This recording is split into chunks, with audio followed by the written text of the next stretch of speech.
I was recently talking to a friend where I made a joke about the things that you could do with a failed painting. With oils, you can always paint oils on top of it, nothing else.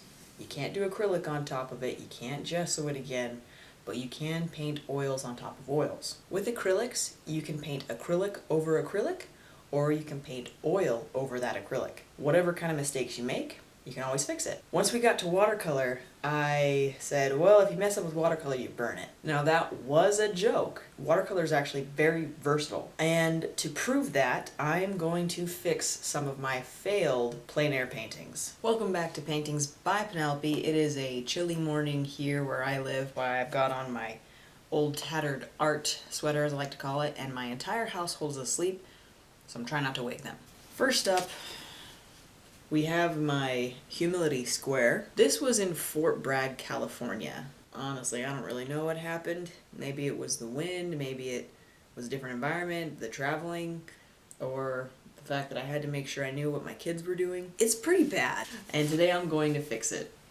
Alright, this other one is really bad. I never released this video because I didn't know what to think about it. It was awful, in my opinion. And that's another thing. If you think that either of these paintings are actually pretty good, or that's where your skill level is, I'm not trying to say that you're bad. They're all learning experiences, and the goal is to progress. The goal is to always get better, and that means you're going to see your failures more often when they do happen. This one, I'm really not happy with it. I'm gonna see what I can do with it. So here's some of the options when you want to do mixed media over watercolor on paper. You can always do colored pencil. You can do pen and ink. And I say pen and ink because you can always get actual ink and put it in a paintbrush. You don't have to use it in a pen form. Then there's acrylic. Acrylic can go on a canvas, but it can also go on watercolor paper. And the benefits of doing that is that you can water it down as much as you like, and it's not gonna crack because the paper will absorb it.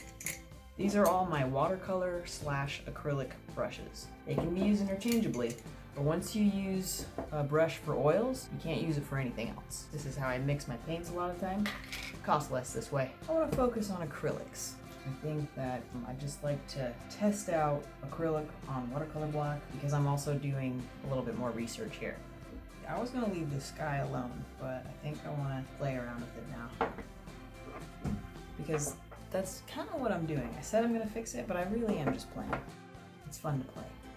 I've got my video here that I'll be working off of, which is nothing like working on site. I can see a lot of my issues now.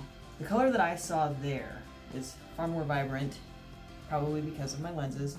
When I look at the video, I see a lot more muted colors, and that has to do with the mist that was rolling in off of the ocean.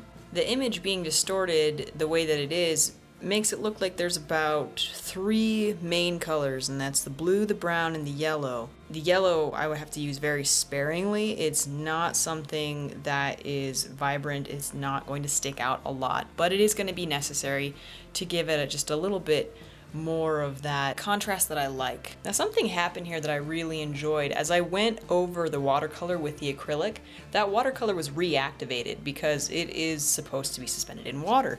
And that's why you can easily mess up a watercolor painting if you were to, say, sneeze on it or accidentally pour water on or spray water on it with a spray bottle. But here it actually worked to my advantage quite a bit.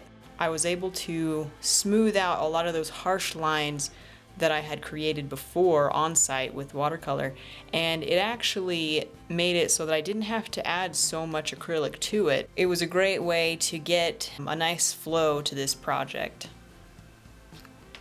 I will say that it definitely has more of the feel of that day. A bit windy, a bit foggy. And that fog is going to translate into some muted colors, and I definitely had a lot of very vibrant colors. Overall, I don't know if I actually fixed this. You can comment below and tell me which version you liked better. The main point is that it doesn't matter what kind of art you're making. It's always fixable. You can always morph it and you can always change it. You can add certain things. As a matter of fact, if I don't like this, I could go over it again and again in acrylic, or I could take it off and I could seal both sides with acrylic gesso. Then I could paint oils over it, as long as I sealed each side about 5 times. Don't worry about making mistakes. They're going to happen, but you don't need to stress about it because it's never a waste. You're always going to get that practice in and you can always fix it. If you found this entertaining or useful, please hit that like button, because that way it can spread to more people and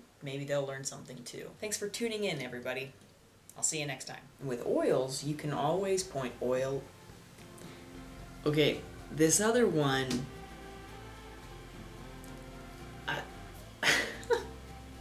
okay, this other one is, it's so bad. It's so bad. Quick update, my husband woke up, saw what I was doing, and has requested that I do not fix the most horrible painting because he loves it the most. And I guess that proves a really valuable point, that it really doesn't matter what you think about your art, you should show it to people regardless, because someone out there is going to like it.